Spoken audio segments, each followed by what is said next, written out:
Welcome to our guide on setting up a Millets Noodles manufacturing unit. In this video, we'll break down the initial investment required, which falls into two categories: fixed capital and working capital. First, let's talk about fixed capital. For a small-sized unit, you will require fixed capital amounting to 7,50,000 rupees. For a medium-sized unit, you will require fixed capital amounting to 11 lakh rupees.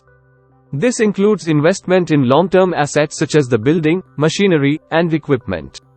We're talking about setting up the building or a shed, complete with necessary repairs, interior work, and furniture.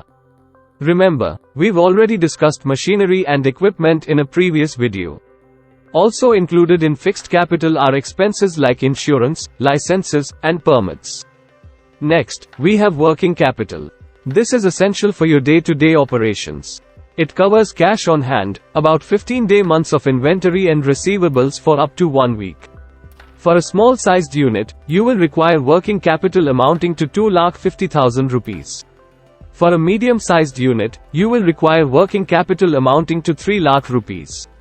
We're assuming all purchases are made in cash. This calculation of working capital also factors in the initial cash burn until you reach profitability. Stay tuned for our upcoming video, where we'll share tips on minimizing startup costs to reach profitability sooner.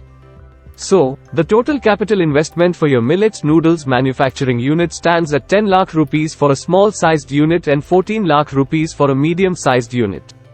The small-sized factory will have a capacity of 130 kgs per day, while the medium-sized factory will have capacity of 200 kgs per day. This gives you a clear financial roadmap for your business. Understanding where to source this capital is as important as knowing how much you need.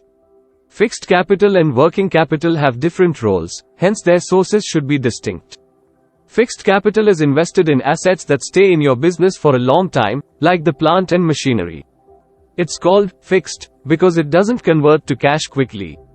For raising fixed capital, consider long-term, patient sources that don't require immediate repayment, like personal savings, help from friends and family, partnerships, or reinvesting profits. Working capital, on the other hand, is the lifeblood of your day-to-day business activities. It's what you use to buy raw materials and cover operational expenses.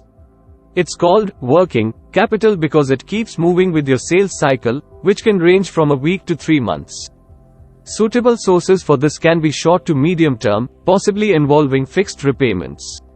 Options include community institution loans or overdraft and cash credit facilities from banks at low interest rates. With this financial planning strategy, you're well on your way to establishing a successful Millets Noodles manufacturing unit. Subscribe to Vyapar Coach channel.